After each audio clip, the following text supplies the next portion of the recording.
Bonsoir tout le monde, je viens de me rendre compte que j'ai pas forcément noté le jour d'aujourd'hui pour le live. C'est pas grave, vous retrouverez, je le corrigerai tout à l'heure, on doit être dans le jour 57 à peu près.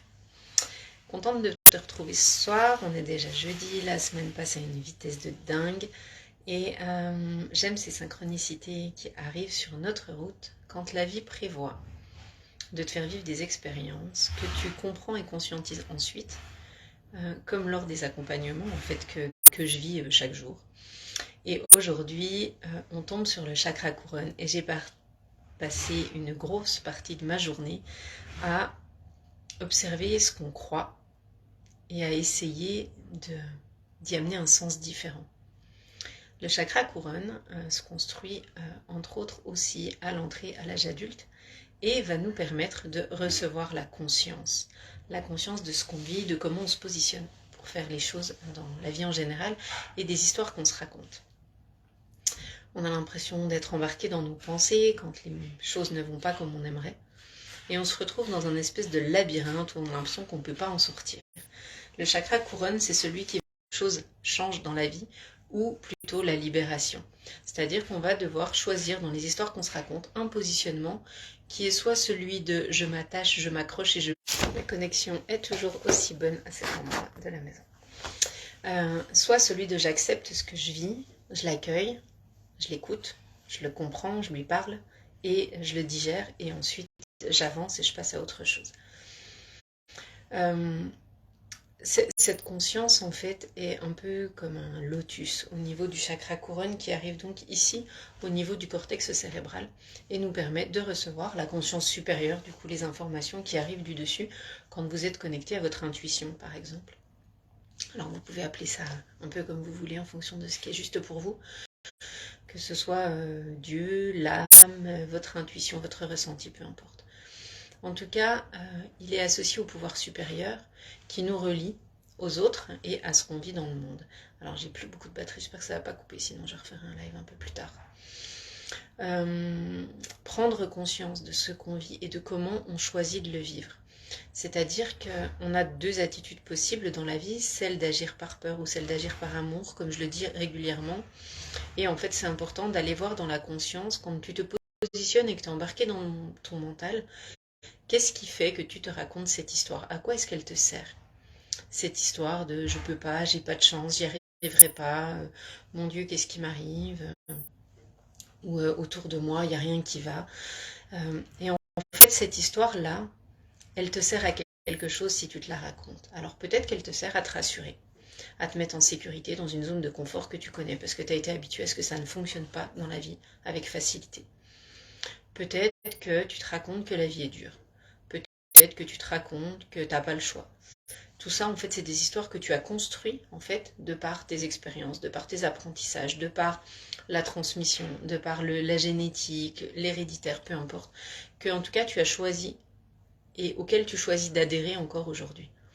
Et ce chakra va vraiment aller, quand il est dans son équilibre, te permettre de ramener de la conscience sur pourquoi tu vis les choses, comment tu choisis de les vivre, et qu'est-ce que tu peux en apprendre pour t'élever et grandir et en sortir encore plus fort, puisque toutes les expériences qu'on vit nous servent à cela. Alors, on peut se dire, oui, mais l'autre, maintenant, là, c'est l'autre qui vit ça pour telle ou telle raison. Oui, mais toi, comment tu le perçois? Comment toi, tu te positionnes? Comment toi, tu reçois? Comment toi, tu interprètes? Comment toi, tu choisis d'agir ou de réagir? Et à chaque fois, l'essentiel est que tes pensées vont se générer bien au contraire de ce que tu imagines, c'est-à-dire que souvent on se dit, comme j'ai des pensées négatives et que je suis dans mon mental, du coup je me sens pas bien, c'est l'inverse. Ce qui se passe, c'est va voir dans ton corps, qu'est-ce qui se passe? Quelle est la première émotion qui vient t'interpeller? Quel est le premier ressenti physique que tu as à un instant donné? Puisque celui-là va créer cette émotion-là, va aller ensuite créer des pensées qui vont ensuite aller créer ton histoire et du coup la trajectoire dans laquelle tu vas te rendre. Donc c'est important de revenir aux sens. On a des sens avec notre corps qui sont l'ouïe, le toucher, l'odorat, le goût, voilà, le visuel. Et tous ces sens te permettent de déceler et de comprendre les émotions que ton corps te manifeste au moment où tu as besoin d'une alerte, où tu as besoin d'un message, au moment où tu fais fausse route, au moment où tu ne t'écoutes pas, au moment où tu ne te respectes pas, au moment où tu ne t'aimes pas. Et tout ça, et bien d'autres auxquels je ne pense pas forcément là dans l'instant, font que tu te racontes une histoire qui vient te permettre de ne pas avancer. C'est-à-dire que cette histoire, elle vient te conforter dans la zone dans laquelle tu es, et que, en gros, c'est comme si toi tout seul, tu mets en place un mécanisme qui te fait fuir ce que tu devrais regarder chez toi. Les symptômes et symbolismes du corps sont ultra précis et hyper importants. Vous savez qu'on a un côté féminin, un côté masculin, qu'en fonction des parties supérieures ou inférieures de notre corps, ça a d'autres significations. Et chaque symptôme que tu as, ça ne veut pas dire que tu ne le vis pas dans le physique. Quand tu te cognes dans une table, ça fait mal dans le physique. Et ça, c'est là et c'est présent. Sauf que si tu arrives au physique, c'est que déjà, il y a des messages énergétiques que tu n'as pas reçus. Donc ce chakra, il est vraiment en lien avec la charge d'énergie. Tu vas pouvoir ressentir des frissons, des tremblements, des mouvements spontanés lorsque ta Kundalini va s'éveiller, augmenter une vigilance, peut-être recevoir des voix intérieures, des visions, des sentiments de félicité, de légèreté qui seraient transcendants pour toi. Mais cette Kundalini, pour l'activer, il faut que tous tes chakras soient équilibrés entre eux. Et c'est en tout cas tendre vers cela qui importe dans l'équilibrage de ce chakra. L'attachement, c'est de la lutte contre toi-même en priorité, avant de même être une lutte contre la vie.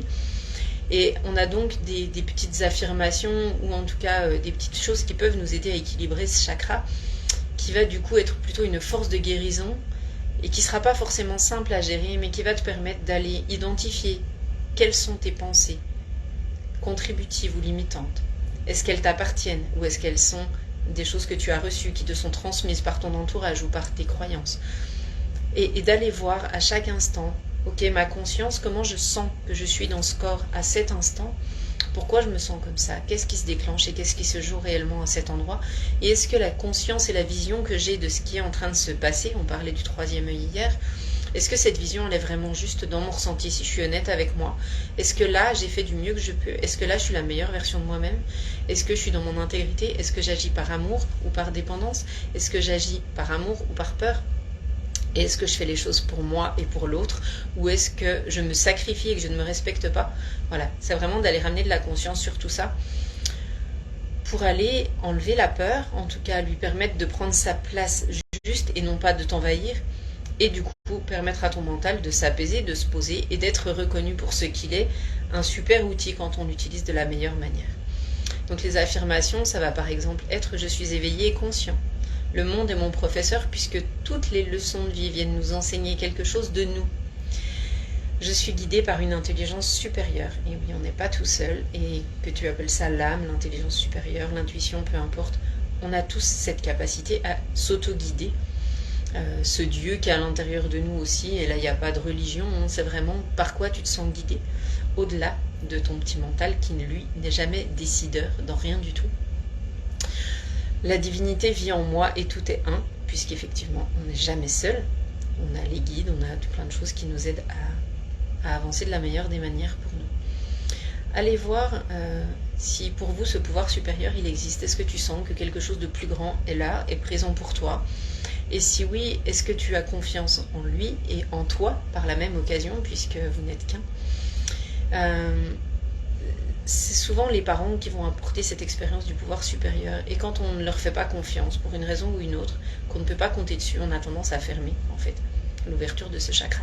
Donc allez y ramener de la conscience. Est-ce que tu as envie d'avoir confiance en toi? Est-ce que tu veux te faire confiance? Et qu'est-ce que tu décides de mettre en place pour cela? Pour aller t'écouter, pour aller recevoir et t'autoriser à écouter, en fait, les messages de ton âme et de ton cœur, en fait, simplement.